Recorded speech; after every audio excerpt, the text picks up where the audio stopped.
Good Monday morning, seniors. Mr. Greg here.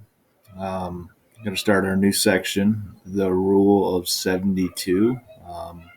This is a mathematical formula that you would use to see how long it would take you to double your money with compounding interest, what interest rate you would need to have to earn a certain amount of interest, and then how many times your money would double in a particular time period.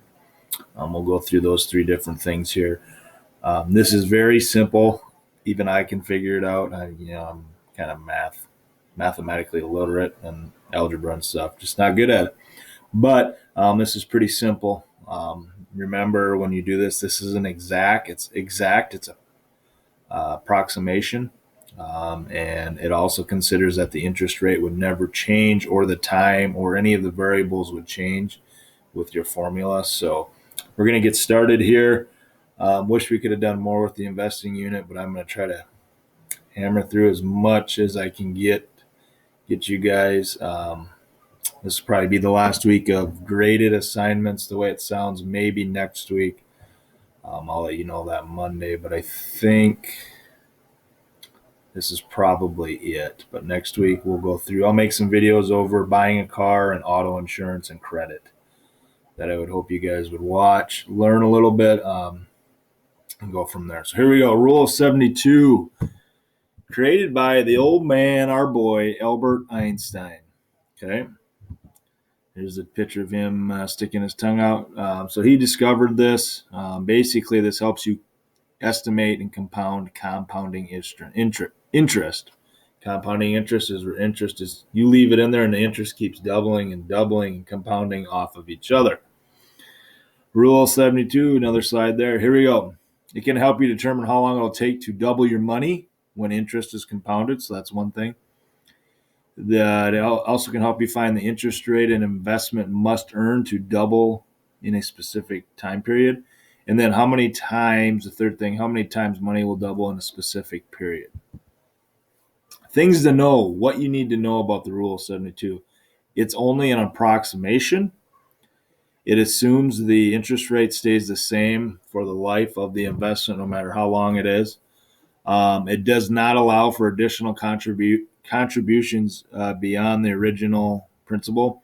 So if today I invest $5,000 and I want to know how much that money is going to be worth or how long it's going to take to double, tomorrow I can't add any more money to that $5,000, which is the principal, and then does not account for taxes. Here's the financial risk pyramid here. Take a look at that. You've got your savings tools at the bottom, investment tools, and then speculative. And obviously, more towards the top, the more riskful they are, but the more reward. So here we go. We're going to get started here. So Doug's certificate of deposit. Doug invested $2,500 into a certificate of deposit earning a 4% interest rate. How long will it take Doug to double his investment? So you'll always have 72 on the top. Okay. All right. Then you got to look at, okay, what else have they given us in the word problem? They gave us 4%. So Doug invested $2,500, earning 4%. How long is it going to take him to double? Well, we would plug in the 4 there. So 72 divided by 4 gives you 18. Okay, pretty simple. 72 will always be on the top. Sometimes on the bottom you'll put years, okay, and some other things. And you'll see that as we go. So that was a pretty easy one to start. Okay. This is a stock market one. The average stock market return since 1926 is 11%. If this is true today, how long would it take for my investment to double in value? Okay, so they give you the return of 11%. 72 is always at the top. We don't know the years. We're trying to calculate the years. The years would be X.